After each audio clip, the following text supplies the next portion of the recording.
عمرك لاحظت انك ساعات بترفض تجربة جديدة حتى لو كنت متأكد انها ممكن تفيدك؟ دي لما يجيلك عرض لشغل مختلف او فرصة تسافر، حتى فكرة تبدأ عادة جديدة زي الرياضة. اول احساس يسيطر عليك هو التردد والخوف.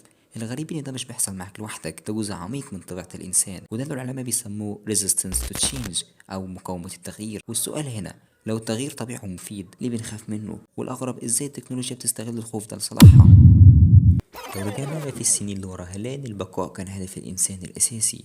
أي تغيير في البيئة كان معناه تهديد مباشر، صوت مش مألوف ممكن يكون حيوان مفترس، أو تغير في الطقس وده معناه خطر على الأكل والمأوى. بمعنى اتبرمجت على معادلة بسيطة، التغيير بيساوي تهديد. حتى مع التطور رد الفعل ده فضل جوانا، ولما حصلت اختراعات كبيرة زي الطباعة في القرن الخمستاشر الناس كانت مرعوبة.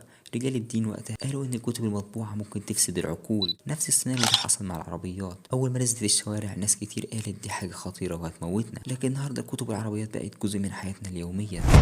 علم النفس بيأكد إن الخوف من التغيير مرتبط بحاجة اسمها fear of the unknown أو الخوف من المجهول. في تجربة مشهورة من جامعة ييل، حطوا مجموعتين من الناس قدام اختيار طريق مألوف بس نتائجه ضعيفة، أو طريق جديد نتائجه مش معروفة.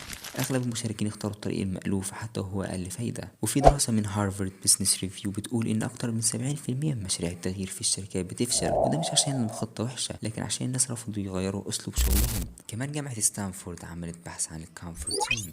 النتيجة كانت إن الدماغ بيعتبر أي خروج عن الروتين حالة خطر، وبيفرز هرمونات توتر زي الكورتيزول. يعني من الآخر الخوف من التغيير مش ضعف منك، ده جزء موروث من تصميم دماغك. طيب لو ده طبيعي فينا، التكنولوجيا عملت إيه في الموضوع ده؟ هل هي بتحاول تساعدنا نتغلب عن الخوف ولا بتستغله؟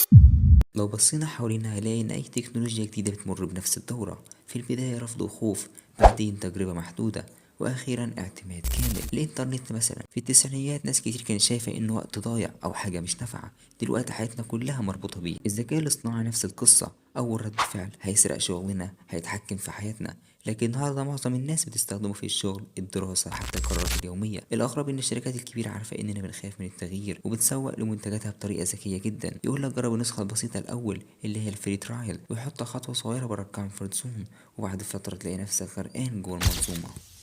في علم النفس في مفهوم مهم اسمه تشانج كيرف او منحنى التغيير، واللي بيشرح ببساطه الرحله النفسيه اللي بيمر بيها اي انسان لما يواجه تغيير في حياته، سواء في شغله او علاقاته او حتى طريقه تفكيره. الفكره دي مش مجرد نظريه، دي مبنيه على دراسات حقيقيه زي شغل العالمه اليزابيث كوبلر راس اللي كانت بتراقب استجابات الناس وقت الازمات والتغيرات الكبيره في حياتهم. الرحله دي عاده بتبدا بالصدمه او الانكار، اللحظه اللي تسمع فيها عن التغيير وتحس انك مش مستعد له. بعدها بتيجي المقاومه، المرحله اللي فيها عقلك بيحاول يرجعك تاني للمنطقه المريحه. ولما التغيير يبدا فعلا يحصل بنمر بلحظه انخفاض او احباط، تحس ان الدنيا وقفت. بس العجيب ان المرحله دي مش النهايه، دي بدايه التحول الحقيقي. هنا بيبدا القبول، وبعدها بيجي التكيف والنمو، المرحله اللي بتكتشف فيها انك بقيت شخص مختلف، اقوى، انضج، واكثر وعيا. النظريه دي مش بس عن التغيير، هي عن الحياه نفسها، لاننا طول الوقت بنتبدل غصب عننا او بارادتنا. دلوقتي بقى السؤال مش ليه بنخاف من التغيير، لكن هنعمل ايه بالخوف ده.